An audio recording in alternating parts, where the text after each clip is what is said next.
takes us through the stories in the Gospels about Jesus' various appearances to his disciples after his death and resurrection. And a natural question to ask as we hear these stories is, what on earth is going on here? And what does this mean? And those are fair questions for us to ask now, and they would have been fair questions in the first century. Either for those who did have these experiences, or for those who heard others sharing about them. What do you mean you saw Jesus again? And what does that mean? So, how to approach a mystery like this? Consider this. Before Jesus' death, the disciples were too afraid to stand with Jesus in his hour of need. Before Jesus' death, they were willing to disavow him. They were too afraid of pain and death to risk being associated with the scapegoat. And then just imagine how they would have felt right after Jesus' death. I mean, not only terrible grief, but also perhaps a little bit of relief that they're no longer going to get dragged into uncomfortable confrontations with authorities who they fear. But also probably some continuing fear about whether they are next, whether someone will find out that they've been associated with this guy. But then also guilt and shame in knowing that when it really came down to it, they hadn't stood up for him. They had been fearful bystanders, which most people are inclined to be, honestly, who did not intervene to try to prevent a horrible crime. I mean, the lynching of an innocent man, a holy man, their friend.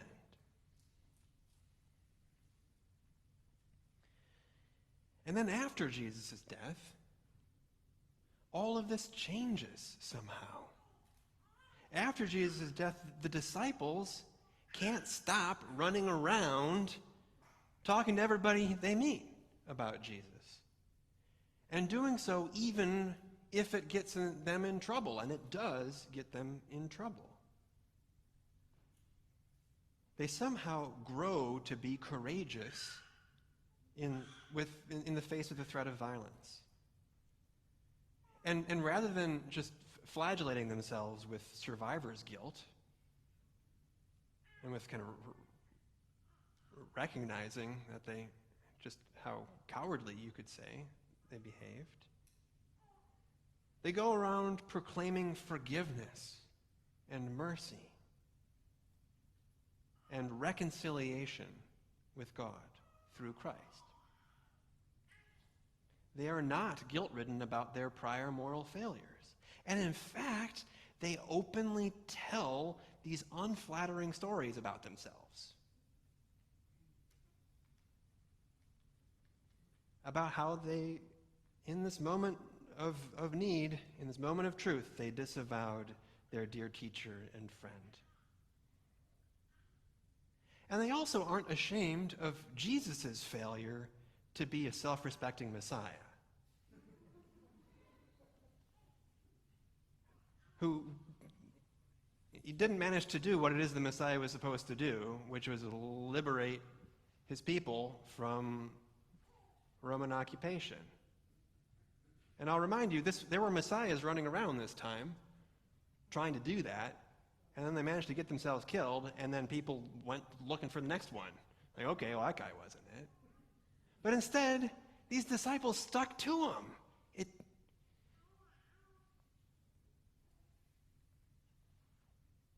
Rather, after Jesus' death, somehow the disciples become bold and clear of conscience, free of guilt, free from fear of anyone or of death itself.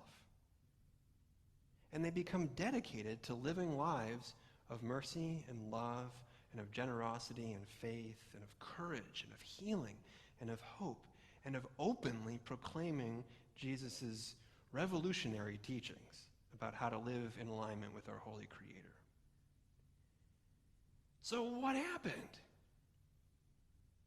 What caused this change from fear and guilt to freedom and forgiveness?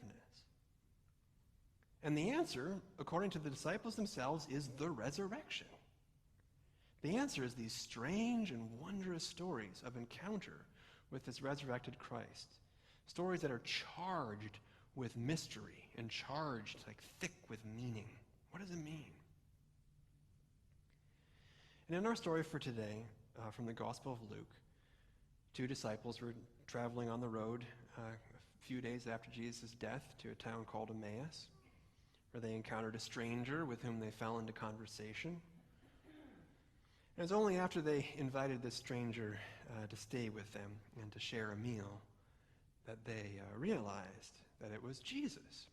And the moment came, the moment that the scales fell from their eyes, came when Jesus took the bread of the meal they're going to share, and he blessed it, and he broke it, and he gave it to them. It's Jesus. So what does that mean?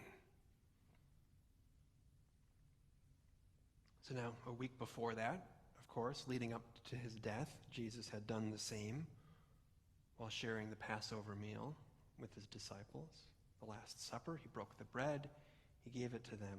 He said, "Take and eat, this is my body, which is given for you."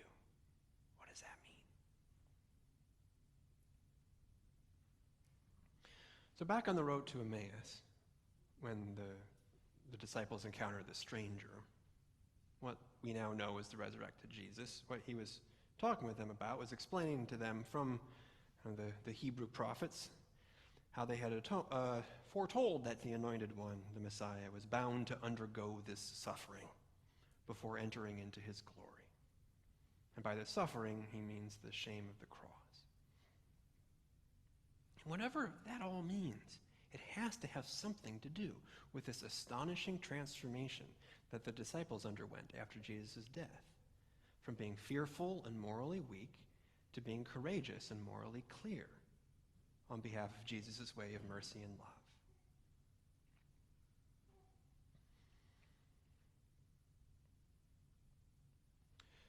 Some of you may know Nadia Bolz-Weber, who's a fairly well-known Christian writer and speaker, a Lutheran pastor with bona fide punk roots and sensibilities as well.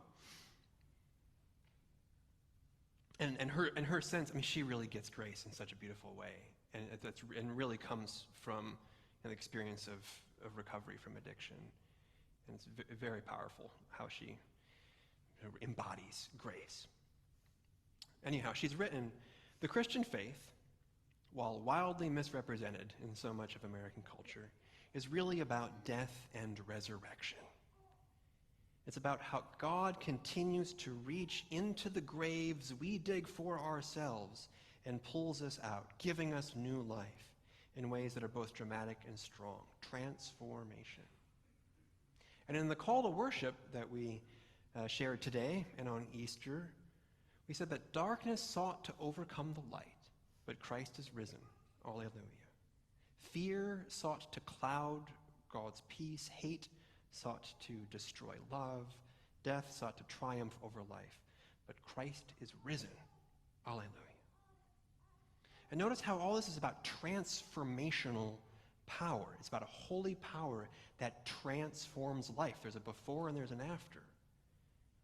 And it implies an answer to why Jesus had to suffer. Father Richard Rohr, a wonderful Franciscan teacher, which means he's a priest in the lineage of St. Francis. He's written that the most famous act in Christian history both reveals the problem we are up against and gives us a way through it. It is not God who is violent. We are. It is not God who demands suffering among humans. We do. God does not need or want suffering, neither in Jesus or in us. Rather, God transforms all human suffering by identifying completely with the human predicament and standing in full solidarity with it from beginning to end. This is the real meaning of the crucifixion. And so Richard Rohr is clear that the role, and he's in a deep and rich and orthodox tradition here, going way back to the beginning. The role of suffering in the saving power of Jesus is transformational rather than transactional.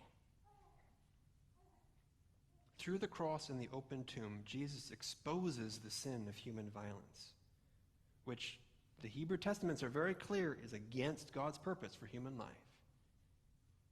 And Jesus draws out that evil and shows it to be ultimately powerless against God's love and life-giving power. And this is a tremendous gift to humanity. It allows us the opportunity to truly know the transformational power of divine mercy, which can free us from guilt and fear. So Jesus' suffering, notice, is not part, in this understanding, is not part of a transaction to somehow appease some kind of wrathful God who demands the blood of an innocent victim to satisfy a debt due to that God because of the failures of humankind. Maybe you've heard that one before. Rather, Jesus' sacrifice is a gift given to humanity. It's an inversion of the usual way that sacrifice goes. Rather than sacrificing something that bleeds on an altar to appease a god, Jesus takes the bread and blesses it and breaks it and gives it to them and said, "Take and eat. This is my body given for you for the forgiveness of sins." It's from God to humankind. Is to nourish humanity's new life in God's divine love and mercy. So this is not about retribution. It's about reconciliation and restoration for the sake of our transformation. Transformation away from being bound to sin and violence and fear of death into freedom, into the new life that we find through Christ. And for this, I give thanks to God. Thanks be to God.